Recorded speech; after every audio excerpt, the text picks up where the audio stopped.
Lee Labrada shares a prime technique for faster muscle growth. Lee Labrada discussed an effective intensity-building method that also helps keeping the joints and connecting tissue healthier.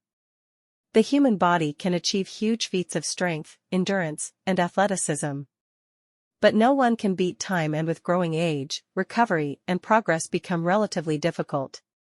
But it's not the end of the world, as a smart approach can help us maneuver around and enjoy performance longevity.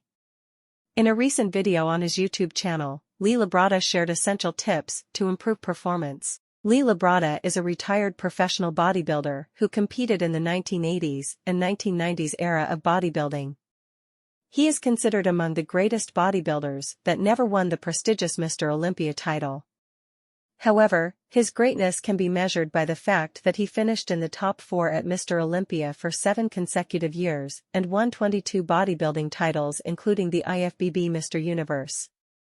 30 years into his retirement, Lee Labrada continues to stay in excellent shape and has continued to work in the fitness industry. He has authored a nutrition and exercise book and also runs a successful business.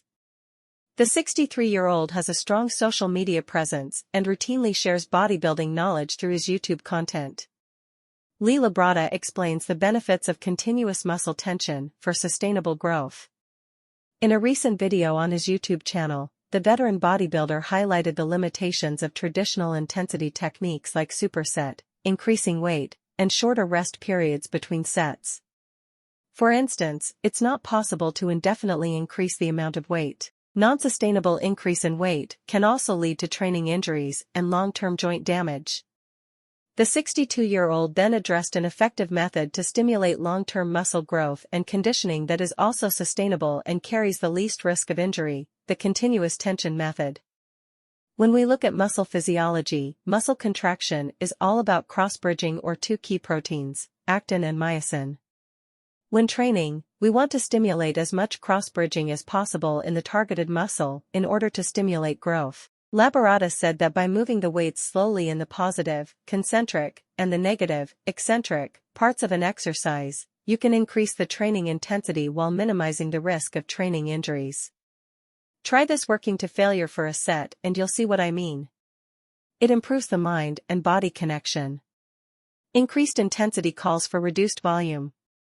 Labrada cautioned that when training intensifies, the duration of training has to be reduced. Energy expenditure increases with the level of intensity, which, by default, means that you need to make your training concise and reduce training volume. A couple of sets per exercise, with a few exercises per body part, can yield amazing results. He added, "The goal of training is to create a stimulus for growth and conditioning. Once that stimulus is delivered, get out of the gym. Growth and recovery happen outside of the gym, not in the gym." Labrada opined that this technique allows to train with higher intensity with relatively lesser stress on the joints and connective tissues. However, Labrada admitted that there is no one-size-fits-all solution to a complex problem like sustainable muscle growth.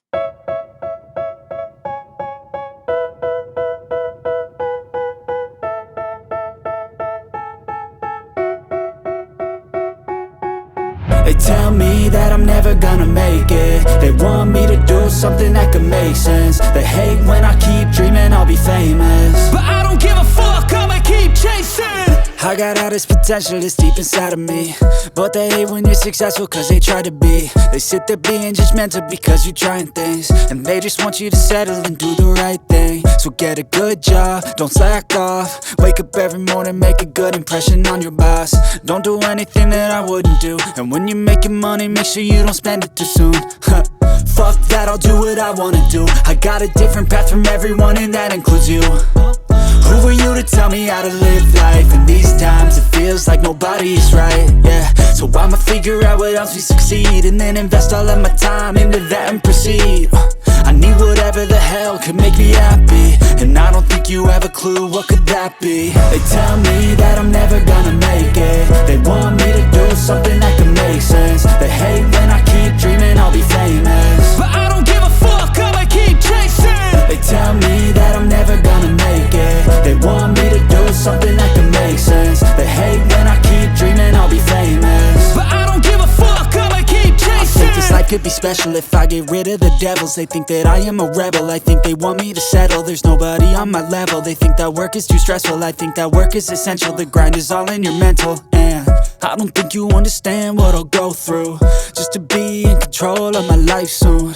All the negativity, man, I'm immune. I don't really need a mask with all I've been through. I've been making changes for the ages. 5-10 year plans are contagious. I attack that shit, I'm tenacious. And if you ain't, get the fuck out of my way then. Got one life, I won't regret it. I will fight until I get it. I'll look back one day from heaven and say, damn, I learned some lessons. And say, damn, I had no questions. I had fun in every second, and the journey was a blessing, yeah. They tell me that I'm never